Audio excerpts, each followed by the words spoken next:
I've been listening to a song on repeat by a band called The Brilliance. In the song it says, "When I look at the face of my enemy, I see my brother."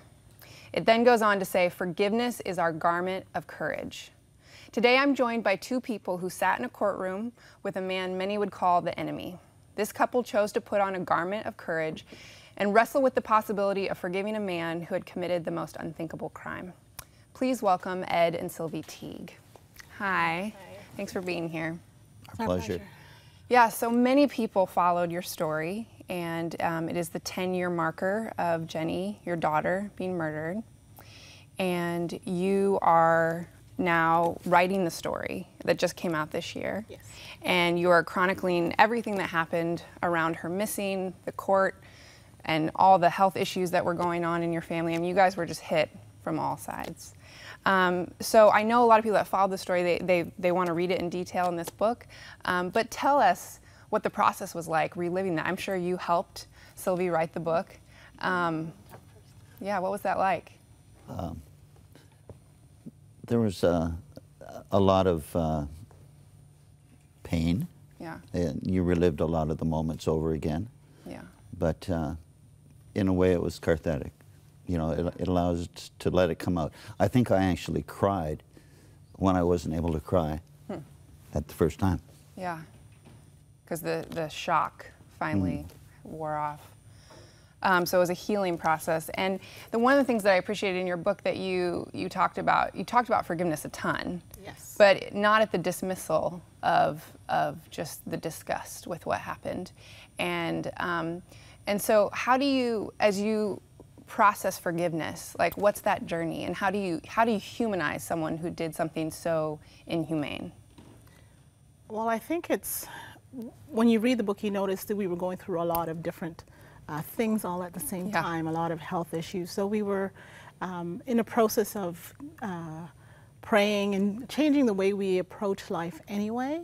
And God was a huge part of our life at that point. So when everything happened with Jenny, it was just like he brought us into another phase.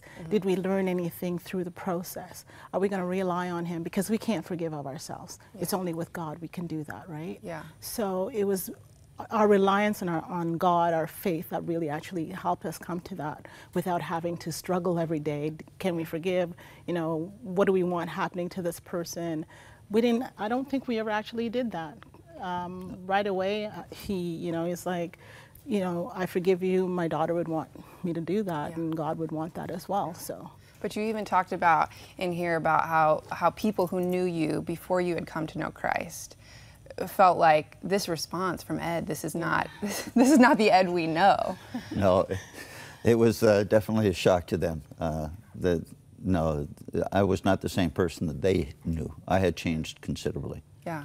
And it was since I came to Christ that obviously everybody changes when you come to Christ, but for me it was quite a dramatic change because I'm not going to say how bad I was. But he's an ex-sailor, so I don't know if that helps. Well, yeah, that makes sense. But yeah, so the process of forgiveness, though, I think sometimes people struggle with that too, because they think to forgive then means to, almost be apathetic or to let go of what happened. And you guys, not only did you take action in the moment, looking for Jenny and going to all the trials, but then subsequently now, I mean, you guys were just awarded a medal, the Queen Elizabeth. There's a very long title, the second something. Diamond Jubilee. Yes, there you go, Diamond Jubilee. Tell us what that's about and what you've been doing. Well, we work with the organization Victims of Violence Canadian Centre for Missing Children, and so we do work with families that have gone through situations such as ours. There's a lot of work to be done in that aspect to help people move forward and, just to find a place where they can find that peace and comfort and joy and live again beyond everything that's happened in their lives. So it's a huge role. Yeah. Well, and I think a lot of people are probably curious to know, because many people have not gone through what you've gone through, but you talk a lot about how there's people who came alongside you, and then there's people who faded into the background. And you talked specifically about another couple who had gone through that you saw, they were hanging posters when you were looking for Jenny. What was that couple's name?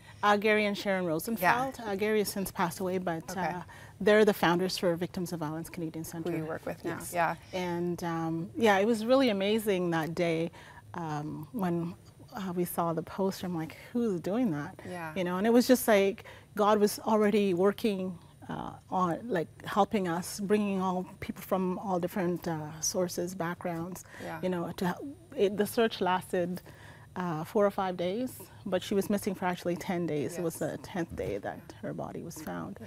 But all the resource that could possibly have been available to us was available to us. So we know everything was done that could have been done. So. Well, could you give some practical tips for people who are on the outside of anyone who's suffering?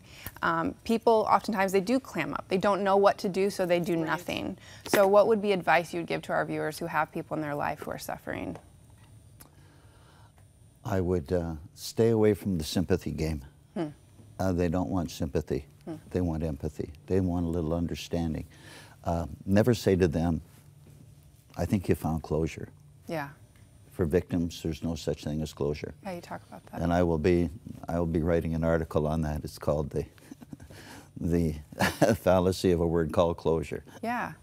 Yeah, you talk about that in the end of the book, and you say you can learn to move on, exactly, but there will never be full closure. And one of the things that we wanted to get across in the book was there's two sides. There's the victim side, and there's the non-victim, and you have a huge role to play. Everybody knows somebody that's going through something. Yeah. Be a listener. Yeah. You know, you don't always know the right things to say, but you can listen. Yeah. And we had so much support from our church and friends and neighbors pitching in everywhere. Yeah. You know, so it's an ongoing process, and that's where the community, you get back to the community. They help in the search, but their support kind of helped us move through it. The churches were so heavily involved with the prayer and everything for us as well. So you would say to people who would say, well, I just don't want to bother them. What would you say to that person? It's not a bother if, you know, don't bombard people. You know, find out what they want. Most of the times we didn't know what we wanted, so people just sat with us. Yeah, just being. Just, you know, if we wanted to talk, we could. Yeah. Brought us food, brought us whatever, because who's going to cook during such a horrible time, right? Yeah. So it's just any little thing. Yeah. You know, people appreciate that. Well, and I'm sure people can read more about it in your book, but you talk a bit about how much tragedies like this impact marriages and how many marriages fall apart. What was something you can tell us that bonded you better together? Well, we'd already been praying together because of everything that had happened before all of this. Yeah. So we basically just continued in the same lines, and it just brought us closer together. Yeah. What would you say? I would agree 100%. Yeah. There's nothing like sitting down and just praying together. Yeah. Or even if you've already gone to bed, just laying in your bed and praying together. Yeah. Just brings you closer together.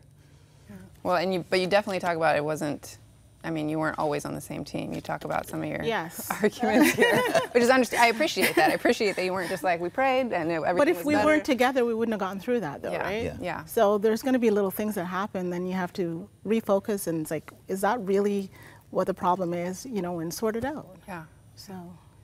So as you are doing all this volunteer work, what are some of the system, you kind of talked about the system a bit that is broken for families of victims. What do you want to see changed in Canada?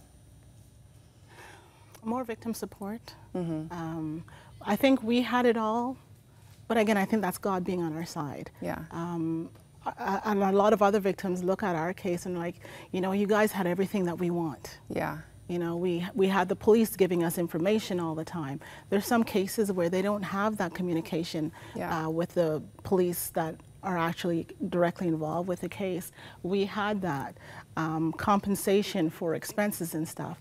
You know, we received in the mail 3 different times It's like we didn't need anything because friends put us up. Friends cooked for us. Restaurants were involved. They offered us meals. Like we would go there and we're ready to pay the bill, and they're like, no, it's on us, right? So a lot of those things, like we didn't, and we got paid while we weren't at work. So we had everything, and there's a lot of victims that don't have that. Yeah, so community is so important. Yes. But are there organizations, the one specifically that you volunteer with, can just non-governmental things that people can just volunteer for? Can you direct people to that if they want to get involved? Well, there's Canadian Parents of Murdered Children. There's the Victims of Violence Canadian Center for Missing Children. What else is there? There's a couple out of the universities, but I don't recall their names. Okay. No, that's And great. speaking of Victims of Violence, I think universities, people can get involved with that organization that you work yes, for. absolutely. So that's great. Our book is just, we spoke at one of the colleges in Ottawa, and the professor there, the organizer for the victimology program, is going to be amending the reading list. For the curriculum, yes, that's great. As an alternate reading for that program and some other courses as well. Well, to hear more about all the details of this tragic story and how Ed and Sylvie made it through and are still processing and giving back out of their woundedness, order this book. You can get it on our website or at behindthedarkesthours.com. Thank you both so much for being here. Thank you for having us.